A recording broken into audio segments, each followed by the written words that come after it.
काफ़ी समय पहले की बात है। जंगल के वातावरण में धीमी धीमी ठंड ने अपना आधिपत्य जमा लिया था। ठंड इतनी अधिक भी नहीं थी कि जाड़े से शरीर कांपने लगे। शहरों, कस्बों और गांवों से कहीं अधिक ठंड होती है जंगल में। उस जंगल में एक अत्यधिक मनभावन बगीचा था। उसी वन में आम के घने वृक्ष की एक खोह में तोता अपनी मैना और बच्चों के साथ सुखपूर्वक रहता था। एक दिन शाम को तोता जब अपने घोंसले पर आया तो वह बुरी तरह कांप उठा। उसका किसी निर्दयी ने सब कुछ लूट लिया था।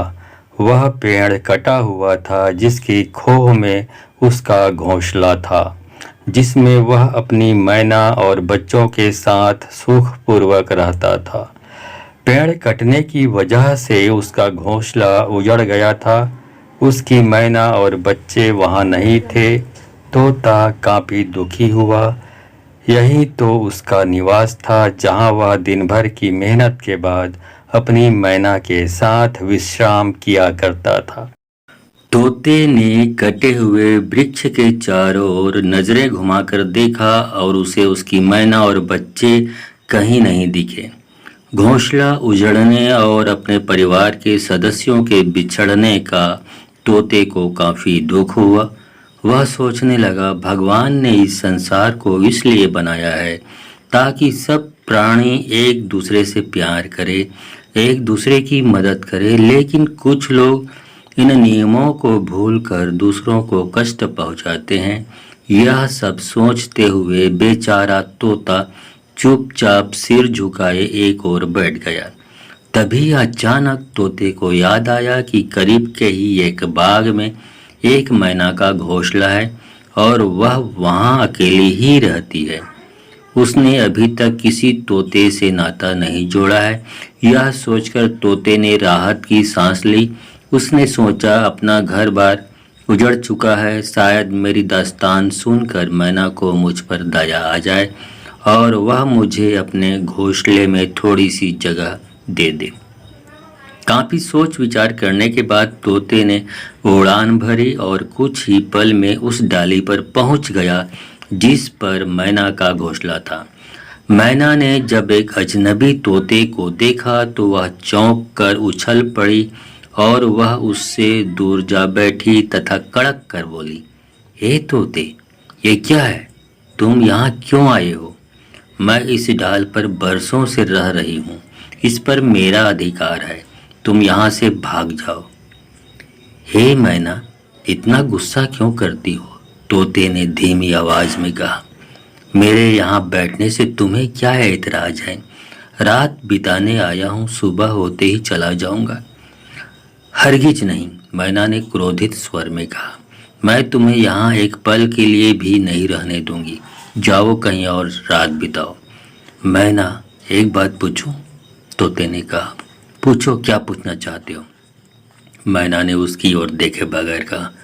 तुम नाराज क्यों हो? तुम्हें मुझसे इतनी नफरत क्यों है? भगवान ने तो हर जीव का जोड़ा बनाया है। इस प्रकार क्रोधित होते मैंने तो किसी को नहीं देखा। तोते, मैना बोली, शायद तुम नहीं जानते कि मर्दों की जात कितनी बेवफा होती है।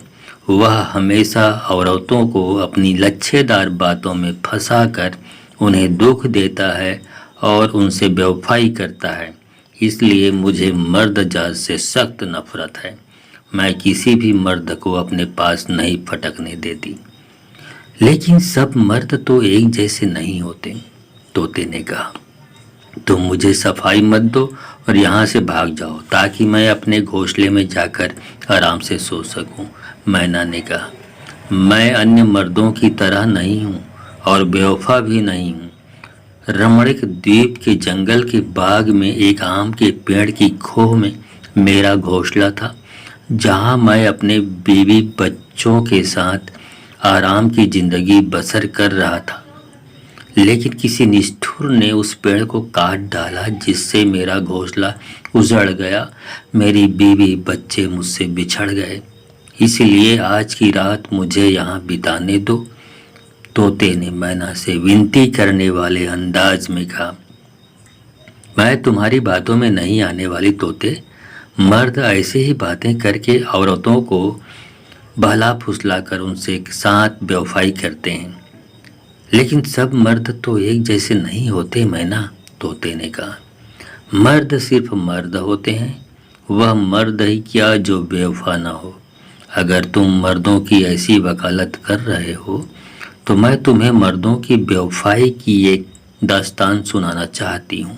मैना ने तोते से कुछ दूर हटकर कहा।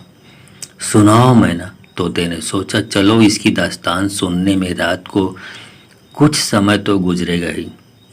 तोते, मैना ने कहा। हाँ मैना, जरा ध्यान लगाकर सुन। ये कहकर मैना ने मर्द की बेवफाई की एक दास्तान सुनानी शुरू की।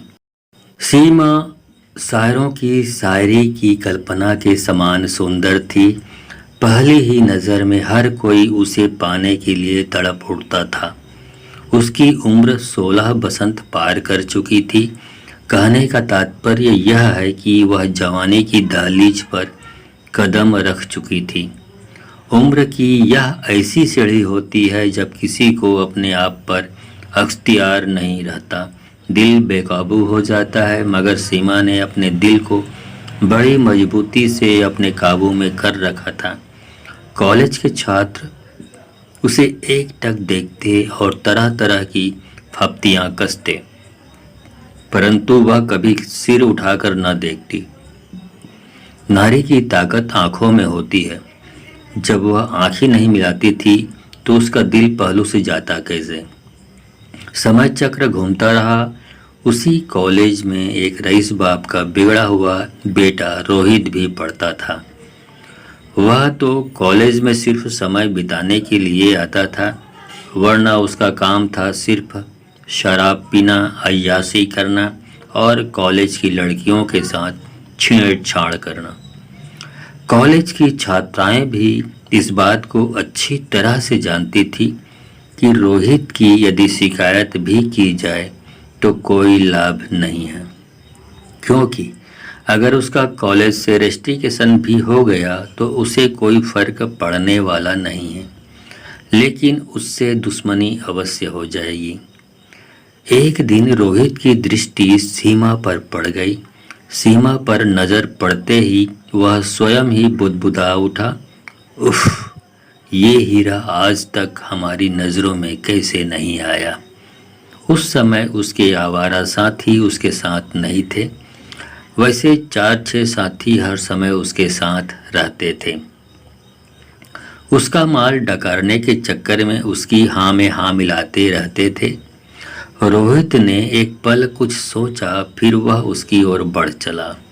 उसने सीमा के पास जाते ही उसका हाथ थाम लिया और कहा, जाने मन, आज तक कहाँ थी, हमने तो कभी देखा ही नहीं। एक पल के लिए सीमा सकते किसी हालत में आ गई। उसकी समझ में ही नहीं आया कि वह क्या करे और क्या ना करे। जब उसे होश आया तो उसने बिना एक पल गमाए ही रोहित के गाल पर एक चांटा जड़ दिया। चट्टा। शायद रोहित को इस बात की सपने में भी आशा नहीं थी कि कोई लड़की उसके मुंह पर चांटा मारने का साहस भी कर सकती है। ये हिम्मत, यदि तुमने दोबारा इस प्रकार की हरकत करने की कोशिश की तो मुझसे बुरा कोई नहीं होगा, समझे। ऐसा कहने के साथ ही पैर पटकती हुई सीमा आगे बढ़ गई। रोहित हक्का बक्का सा खड़ा देखता रहा। उसके साथ जैसा आज हुआ था पहले कभी नहीं हुआ था। स्वतः ही उसका हाथ उसके गाल पर पहुंच गया। वह गाल सहलाने लगा। सीमा काफी दूर निकल चुकी थी तब जब रोहित अपनी बेइज्जती महसूस करता हुआ खड़ा था। किसी ने पीछे से आकर उसके कंधे पर हाथ रख दिया। रोहित ने पलट कर देखा। उसके पीछे एक युवक खड़ा मुस्कुरा रहा था उसका नाम राहुल था। राहुल भी उसी विद्यालय का छात्र था। राहुल और रोहित की आपस में बनती नहीं थी। उसको मुस्कुराता हुआ देखकर रोहित के तन बदन में आग लग गई, मगर वह बोला कुछ नहीं। राहुल ने उसी तरह मुस्कुराते हुए कहा, कहो, कुछ मजा आया? यहाँ से चुपचाप चले जाओ। रोहित ने कहा, मुझे परेशान मत करो। ठीक है, राहुल ने कहा, मैं तो जाता हूँ, लेकिन ख्याल में रहा करो। इस समय उसके साथी साथ नहीं थे। वैसे भी इस प्रकार के लोगों में कोई हिम्मत तो होती नहीं है। रोहित ने मन ही मन निश्चय कर लिया कि वह उसे छोड़ेगा नहीं। एक ना एक दिन अपनी इच्छा पूरी अवश्य करेगा। और सीमा ने उसके मुंह पर चांटा तो अवश्य मार दिया था, लेकिन वह स्वयं बुरी तरह घबरा गई थी। उसने लड़कियों से सुना था कि रोहित एक रईस बाप का बिगड़ैल बेटा है। उसका काम ही लड़ाई झगड़ा करना है। इसी ऊहापोह में वह अपने घर पहुंच गई। फूल सा चेहरा मुरझा सा गया था। अनजाना सा भय उसके मनोमस्तिष्क पर छाता चला जा रहा था। वह तो उस घड़ी को कोस रही थी जब उसने उसके गाल पर चांटा रसीद कर दिया था। शाम को ठीक से खाना भी नहीं खा सकी थी। वह मन ही मन सोचती रही थी कि जाने वह क्या करेगा। बदमाश आदमी का क्या भरोसा। रात में सो भी नहीं सकी। दूसरे दिन जब वह कॉलेज के द्वार पर पहुंची तो उसने रोहित और उसके साथियों को द्वार पर खड़े पाया। उनके चेहरे पर जहरीली मुस्कानें थी। सीमा ने एक बारगी उनकी ओर देखा था और फिर गर्दन घुमाकर तेज कदम बढ़ाती हुई चली गई। हा हा हो, इस प्रकार से उन लोगों ने बाद में ठहाका लगाया। वहीं पास ही राहुल भी खड़ा था। उसने भी उनकी ओर देखा था। वह वास्तव में इसी वजह से आया था कि यदि वे सीमा के साथ किसी प्रकार की हरकत करे तो वह उसकी सहायता करे। राहुल भी आगे बढ़ गया। वह तेज कदम बढ़ाता हुआ सीमा के पास आकर बोला, मिस सीमा जी। उसके मुख से अनायास ही निकल गया। कहने के साथ ही उसने राहुल की ओर देखा। मुझे राहुल कहते हैं मिस सीमा। उसने कहा, मैं भी इसी विद्यालय का छात्र हूँ। होंगे तो मैं क्या करूँ? मैं ये कह रहा था, राहुल ने कहा, आपने जो काम कल किया था वह वास्तव में काबिले तारीफ था। मुझे आपकी हमदर्दी की आवश्यकता नहीं है। मैं यह कह रहा था मिस सीमा, राहुल ने कहा, मैं ही एक ऐसा आदमी हूँ जो तुम्हें रोहित से बचा सकता है। आपने यह तो सुन ही रखा होगा कि वह एक नंबर का बदमाश है। अब जो होगा देखा जाएगा। उसने कहा, आप अपने रास्ते जाइए। ठीक है, कहने के साथ ही वह एक ओर चला गया। सच बात ये थी कि सीमा को उस समय किसी सशक्त सहारे की आवश्यकता थी जो रोहित से उसे बचा सके और उसकी रक्षा कर सके। उसने राहुल के विषय में सोचा। लंबा चौड़ा और दिखने में सुंदर युवक। उसके विषय में विचार कर उसने एक बार अपने बालों को झटका दिया और आगे बढ़ गई। लेकिन यह सच है कि उसके दिल के किसी कोने में राहुल ने जगह बना ली थी। उधर राहुल ने अपने मन में यह अवश्य समझ लिया था कि उसने सीमा को अपनी ओर आकर्षित कर लिया है। उसी शाम जब कॉलेज की छुट्टी होने के बाद वे सीढ़ियों से उतर रहे थे तो जीने के मोड़ पर राहुल और सीमा टकरा गए। उन दोनों के हाथों से उनकी किताबें गिर गईं। वे दोनों अपनी अपनी पुस्तकें उठाने के लिए झुके। पुस्तकों को उठाते समय राहुल के हाथ सीमा के हाथों से टकरा गए। उफ! सीमा के सारे बदन में झुरझुरी सी फैल गई। जवानी में किसी पुरुष का स्पर्श नारी के मन के तारों को झकझोर कर रख देता है। राहुल ने लड़खड़ाई सी आवाज में कहा, आई एम सॉरी मिस सीमा। सीमा ने कुछ भी नहीं कहा। वह चुपचाप अपने पुस्तकें उठाकर चली गई। सीमा इस बात को अच्छी तरह से समझ रही थी कि राहुल उसकी तरफ आकर्षित हो रहा है। राहुल भी अपने मन में कुछ ऐसा ही सोच रहा था। धीरे धीरे वे एक दूसरे के काफ़ी करीब आने लगे और वो दोनों कॉलेज के बाद भी एकांत में मिलने लगे। सीमा की यह मजबूरी थी कि उसे किसी न किसी सहारे की आवश्यकता थी। उसे राहुल से अच्छा सहारा कौन मिल सकता था? इसलिए उसने अपने दिल को उसके हवाले कर दिया। राहुल और सीमा कॉलेज में चर्चा का विषय बनने लगे। जो सीमा किसी को अपने पास फटकने भी नहीं देती थी, वही चर्चा का विषय बन गई। अगर कहा जाए कि सीमा पूरी तरह से राहुल के जाल में फंस गई थी, तो अतिशयोक्ति न होगी। एक दिन कॉलेज में प्रवेश करने से पहले ही राहुल सीमा को मिल गया। उसने आंख से इशारा करके उसे अपने पास बुला लिया।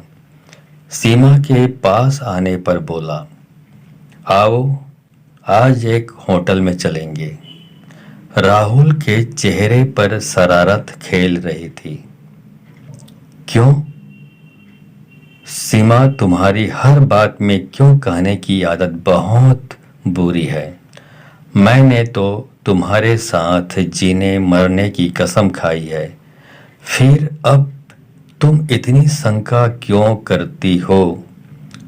राहुल, सीमा ने हंसते हुए कहा, हम लोगों का इस तरह से मिलना और रोज कॉलेज से जल्दी चले जाना अच्छा नहीं है। अरे छोड़ो भी, आओ, राहुल ने कहा। हल्की सी नाराजगी के साथ सीमा राहुल के साथ चल दी। वे दोनों साथ साथ चलते हुए होटल में आ गए। होटल में आकर राहुल ने एक कमरा ले लिया। वे दोनों कमरे में आ गए। वहां आकर उन्होंने हल्का खाना खाया। राहुल ने सीमा के पानी के गिलास में हल्के नशे की गोली डाल दी थी। कुछ देर बाद सीमा को ऐसा लगा कि जैसे उसकी आंखें बंद होती जा रही हैं। चाहकर भी वह अपनी आप को होश में न रख सकी।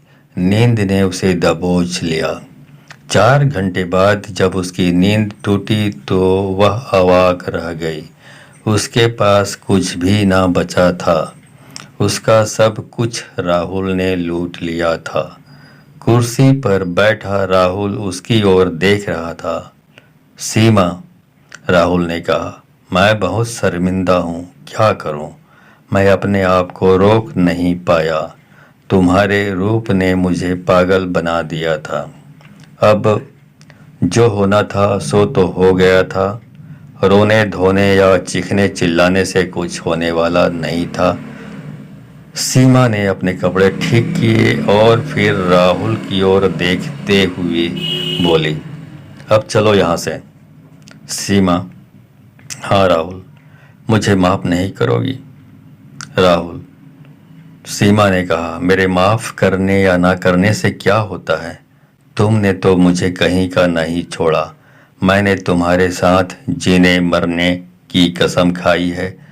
तुम चिंता क्यों करती हो? अगर हमारे माता पिता हमारा विवाह एक दूसरे के साथ करने के लिए तैयार ना हुए तो हम कहीं दूर चले जाएंगे, इतनी दूर कि हमें कोई भी खोज ना सके। फिर सीमा ने कुछ नहीं कहा। वह कुछ कहने की स्थिति में भी नहीं थी। उसे आत्मग्लानि हो रही थी। राहुल सीमा को अपने साथ लेकर चल दिया। रास्ते में उन दोनों के बीच कोई बात नहीं हुई और वे दोनों सीधे अपने अपने घर चले गए। सीमा पूरी रात सो न सकी और ना ढंग से खाना खा सकी। जिस लाज की मोती पर युवतियों को नाज होता है, उसे वह प्यार के चक्कर में गंवा चुकी थी, या यूं कहें कि वह धोखा खा गई थी। दुनिया कहती है कि युवतियों की लाज का धागा बड़ा कमजोर होता है, जो जरा सी ठसक से टूट जाता है। सीमा की स्थिति ऐसी थी कि वह अपने मन की व्यथा किसी से कह भी नहीं सकती थी और मन ही मन घुट रही थी। समय बीतता गया। राहुल को तो जैसे सीमा पर विजय मिल गई थी। उसकी जब भी इच्छा होती, सीमा को अपने साथ होटल ले जाता और अपनी इच्छा पूरी करता था। सीमा इससे परेशान थी और विवश भी। उसकी समझ में ये नहीं आ रहा था कि वह करे तो क्या करे।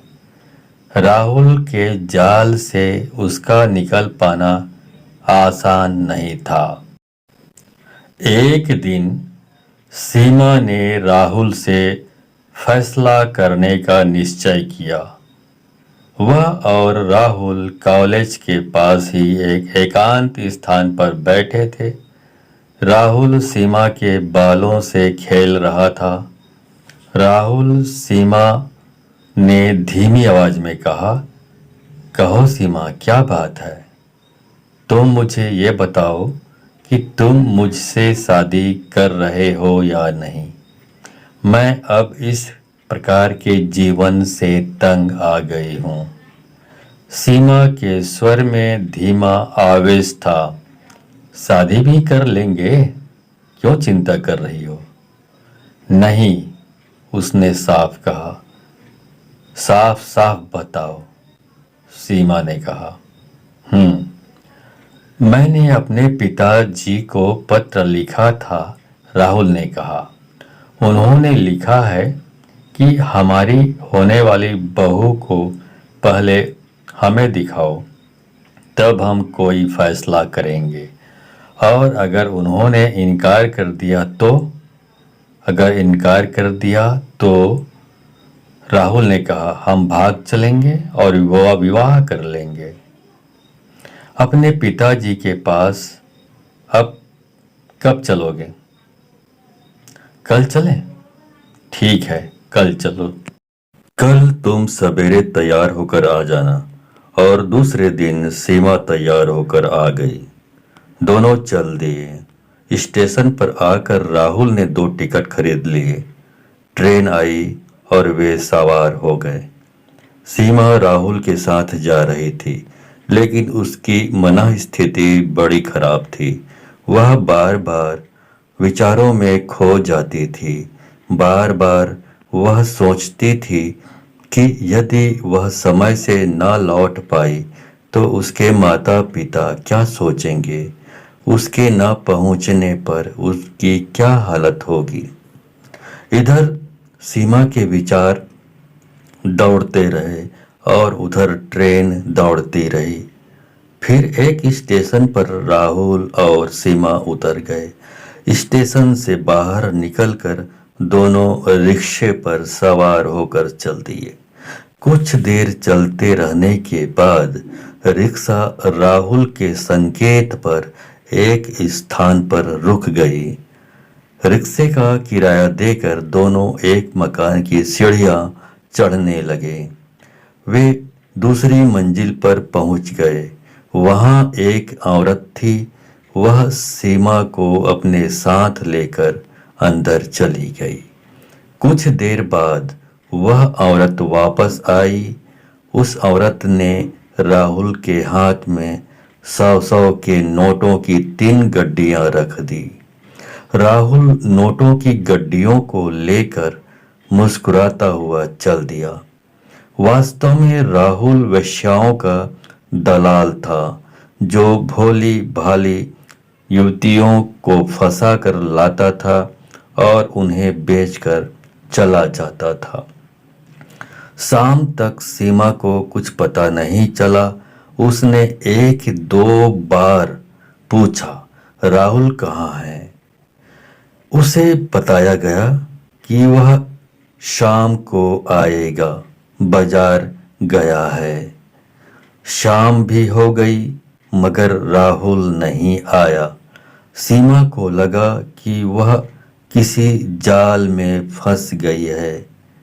घर पर उसके माता पिता परेशान हो रहे होंगे, मगर अब हो क्या सकता था। काफी रात हो गई मगर राहुल का कहीं कुछ अता पता नहीं था। जैसे तैसे रात बीतती जा रही थी। उस बाजार में संगीत बजने लगा, नाच गानों की आवाज आने लगी। अब सीमा सब कुछ समझ गई थी। राहुल उसे प्यार के जाल में फंसाकर इस कोठे पर बेच गया है। वह फूट फूट कर रोना चाहती थी, मगर अब उसके आंसू भी उसे नहीं बचा पाएंगे। उस समय उसकी क्या स्थिति थी, बस वही जानती थी। वह किसी तरह से वहां से निकल भागना चाहती थी। वह एक बार उस बेवफा राहुल से मिलना चाहती थी। वह कमरे से निकलकर बाहर आई। बाहर कई आदमी बैठे थे और वह औरत उनसे बात कर रही थी। उसने एक बार सीमा की ओर संकेत किया। अब उसे कोई शक न रह गया था। तब सीमा ने अब अपनी इज्जत बचाने के लिए अपनी जान पर खेल जाने का निश्चय किया। अपनी पूरी ताकत लगाकर वह वहां उपस्थित लोगों की परवाह किए बिना सीढ़ियों की ओर तेजी से दौड़ी। उस कोठे की मालकिन और वहां मौजूद सब लोग एक पल के लिए हक्के बक्के से देखते रह गए। एकाएक उनकी बात समझ में ही नहीं आई कि वे क्या करें और क्या ना करें। उस कोठे की मालकिन रत्नाबाई को इस बात की स्वप्न में भी आशा नहीं थी कि सीमा इस प्रकार की हरकत भी कर सकती है। उसने फौरन चीखकर अपने दलालों को पुकारा और कहा, देखो उसे पकड़ो, वह भागने ना पाए। सीमा तब तक बड़ी तेजी से सीढ़ियां उतर गई थी। उस शहर का उसे कोई ज्ञान तो था ही नहीं। वह एक ओर को दौड़ पड़ी। अपनी पूरी शक्ति लगाकर दौड़ पड़ी थी सीमा। बाजार में आने जाने वाले लोग उसे भागते देख रहे थे, मगर किसी ने उसे रोकने की कोशिश नहीं की। सब जानते थे कि उस बाजार में ऐसा अक्सर होता रहता है। सीमा दौड़ रही थी। रत्नाबाई के दलाल उसे पकड़ने के लिए उसके पीछे भाग रहे थे। बेतहाशा भागते हुए सीमा अचानक एक कार से टकरा गई। कार का पहिया उसके सिर के ऊपर से गुजर गया। सीमा का भेजा बाहर निकल गया। चेहरा ऐसा हो गया कि पहचाना भी नहीं जाता था। कार का ड्राइवर गाड़ी को और भी तेज दौड़ा कर ले गया। उसने एक औरत को कुचलने के बाद गाड़ी को रोकने तक की भी तकलीफ नहीं की थी। सीमा की लाश को पुलिस उठाकर ले गई और उसका पोस्टमार्टम कराकर लावारिस करार देकर जला दी गई। इतना कहकर मैना चुप हो गई। कुछ क्षणों तक चुप रहने के बाद बोली, तोते। बोलो मैना, तुमने सुन लिया? हाँ मैना। देखा उस बेईमान को? मैना ने कहा। सीमा ने उस बेमुरव्वत इंसान पर भरोसा किया, उस पर विश्वास करके अपने माता पिता को छोड़कर चल दी और उसने उसका यह सिला दिया कि उसके तन को 30,000 में बेच दिया। एक पल रुककर मैना ने पुनः कहना प्रारंभ किया, अब तुम बताओ, जब मैंने मर्दों के ऐसे किस्से सुन रखे हैं तो भला मैं तुम्हें कैसे अपने पास आने दूं? वास्तव में संसार में मर्दों की जात बड़ी फरेबी, दगाबाज और बेपीर होती है। यही कारण है कि मुझे मर्द जात से नफरत है। मैना, हाँ बोल तोते। यह मर्द जात पर सरासर इल्जाम है, तोते ने कहा। सच बात तो यह है कि मर्दों से ज्यादा वफादार तो कोई होता ही नहीं। मैं अब तुम्हें एक ऐसी हसीना की दास्तान सुनाता हूँ जिससे यह सिद्ध हो जाएगा कि मर्द ही बेवफा नहीं होते। सुनाओ। तोता मन ही मन प्रसन्न हो रहा था। वह जानता था कि अब वह उसे अपने पेड़ की शाख से जाने के लिए नहीं कहेगी। कुछ पलों तक वातावरण में सन्नाटा छाया रहा। फिर तोते ने कहना प्रारंभ किया।